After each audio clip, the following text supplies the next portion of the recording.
బర్బరీకుడు తన తల్లి వద్దనే సకల శాస్త్రాలు నేర్చుకున్నాడు.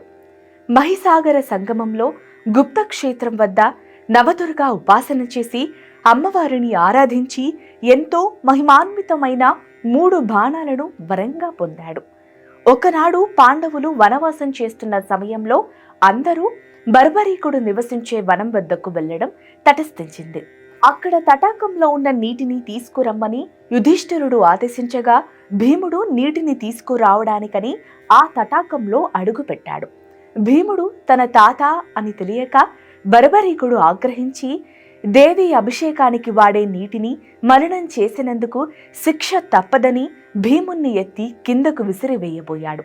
ఆ సమయంలో భీముడు తన తాతగారు అని తెలుసుకున్న బర్బరీకుడు పెద్దలను అవమానించిన తప్పుకు ప్రాయశ్చిత్తంగా సముద్రంలో దూకపోయాడు.